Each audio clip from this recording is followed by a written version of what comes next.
Saturday morning. Welcome into Weekend Recharge. I'm LaRosa. And I'm Paul Goodlow. Well, coffee isn't the only thing percolating on this first weekend of February. Another coast-to-coast storm is brewing too, and it's going to have major impacts from the west to the east in the days ahead. And we saw the red on the map too, so we want to focus on that next round of severe weather. Yes, February severe weather. Yeah, and once again, the southeast could be the bullseye for more thunderstorms. We head on towards Monday. Yes, with all the warmth, scattered showers and thunderstorms, the temperatures are warming up with the winds, but also brutal winter.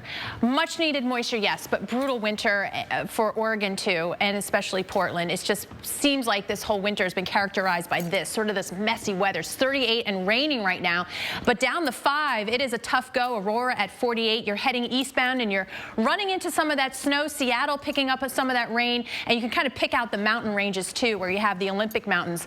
In blue on the radar, that's where the snow is. All right, so what's next? No surprise, it is another storm. So the water vapor imagery kind of showing beautifully what we're talking about. So here's kind of the here and now, and this is what's going to swing on through.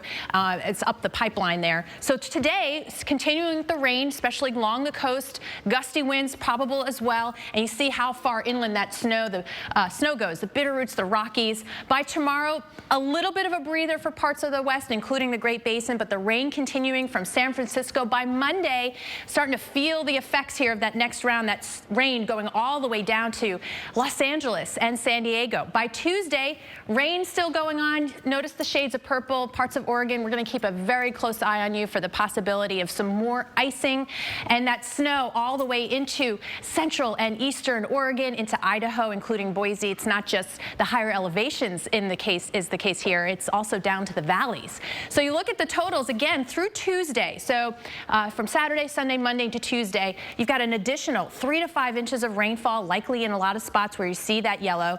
The snow, of course, going to add up. Once again, we've got feet on the map for the forecast for those snow totals. But let's dig in a little bit deeper with the rainfall. Places like San Francisco, once again, 2 to 3 inches of rain over the next few days, not out of the question. It's not going to come all at once, so there's some of a sort of a positive twist in that. It's a little bit easier to deal with if it's spread out a little bit more. But look at here for you, Portland, easily an inch today, could be an inch and a half plus tomorrow, but then you see that break coming Monday and Tuesday. We'll call it a break, but still rainfall coming. And then you got Wednesday and Thursday with another possibility of as much as 2 inches of rainfall again over a relatively short amount of time. So a lot going on across the west. West is active once again. In fact, 2017 is off to a bringing attention to those areas still, which of course even today recovering. All right, with that in mind, we want to give you that next heads up for some rough weather. By Monday, we're looking at showers and thunderstorms through the Mississippi River Valley. Our big storm is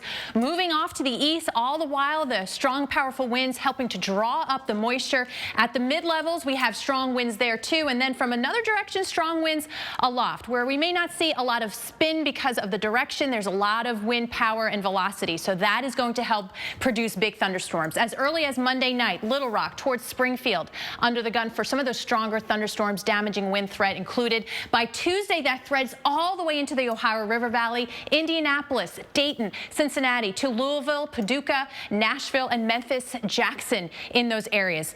Highlighting the risk for tornadoes, unfortunately, a 3 out of 10 for central parts of Arkansas and Mississippi. Into northern Tennessee and Kentucky and southeastern Missouri, there's a 3 out of 10, 30% chance within a 50-mile radius seeing a tornado there. So lower on the scale, not 0. So think about your plans Tuesday. By Tuesday night, we see that rain get all the way into the southeast and the mid-Atlantic. Along with that, thunderstorm potential here even on into Wednesday, Paul, all the way down to the Gulf Coast. All right, just about 12 minutes for the top of the hour. Time for a winter weather update. And we're still trying to find winter, but where it is full on. It is. And this storm that's coming up Tuesday, Wednesday of next week is going to have all kinds of things to contend with. Yeah. We've talked a lot about the severe weather chances.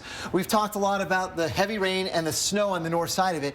But there's one other aspect. The wind. The wind. Yes. This low pressure system is going to be very strong on a path moving from essentially the Ohio Valley into Quebec. And as it does, it's going to grow very strong, very quickly all along that path. And because of that, we're going to get a big, big wind event across parts of the Great Lakes. I mean, if you think about a strengthening low pressure, it's really you're digging a hole of air, and then there's air rushing to it to try and fill that space, and that's the wind. And how are we going to get, that's exactly right, Maria, and how do we get that that low pressure that strong, that deep of a hole, well, you need some upper level support for that to happen, and we're going to have that, plenty of that by Tuesday.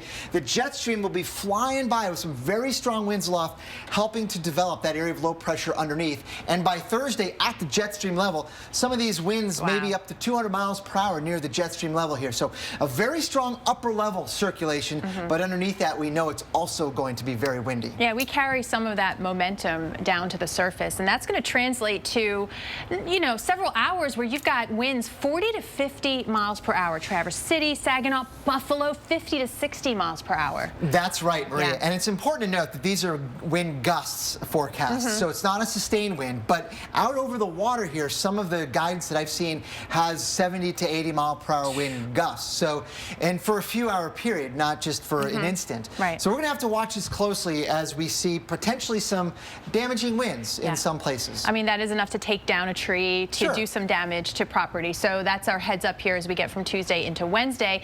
And with something this powerful, you think it's going to tap into some of the colder air from the north, and it does for a hot second, basically. Right. For a little bit on that windy sort of northwest wind as the storm departs over Canada. We're going to have that northwest wind, and it is going to bring some colder than average temperatures to parts of the Great Lakes and Northeast. But the numbers aren't spectacularly cold. But perhaps more importantly is that it's going to get spectacularly warm soon thereafter pretty much everywhere. All right, so a lot of the snow that we'll be getting out of this will be wiped away. I mean, Minneapolis by Friday, 41 degrees. That is quite a bit above average for the folks in the upper Midwest, as are the 50s and 60s across the Central Plains, and eventually in the South. Look at some of these numbers. By next Saturday, we're talking 70s again in the South. Right, so what you're looking at here is the color contour, the departure from average. Right. So you see the pinks, you're in that 20 to 30 degrees above average category. Warmth is on the way again. All right, very un-February. Storm system, which could dump a couple of feet of snow. And another storm next week could be warmer, so snow levels could rise. But it's an amazing stat for South Lake Tahoe. So that got us thinking, you know, we're starting to see the January numbers come in. You know, everyone's tallying them up. And we have some really amazing January extremes to kind of paint the picture of what it was like this last month. We showed you the picture of Lake Tahoe. That 99.2 inches in 10 days, but still, that's the snowiest spot in the entire lower 48 here in terms of what happened in the month of January. All right, let's talk about the wettest. Santa Rosa, California, closing in on 19 inches of rain in 1 month. Yeah, a little tie in there. California definitely hit by a lot of storms. That's north of San Francisco, by the way. And if you look at this, the wettest and driest spots on record in terms of your top 10 Januaries, many areas here, it's amazing how close they are. Some of the driest across the Tennessee Valley, while some of the wettest here in the southeast. And in a similar situation, Western Washington State, some of the driest, top 10, and then you have basically all of California with their top 10 wettest. But yeah, this definitely tells a story. Has it been warm? Oh yeah. We're talking everywhere outside of the West. It has been extremely warm. We're talking some of the top 10 warmest Januaries, some like the #1 or #2 warmest January on record, how it dominates the eastern half of the nation. And Wyoming home to the 2 spots that the top 10 coldest. All right, how about the warmest? Burlington, Vermont. This is compared to average 11 degrees above for the month.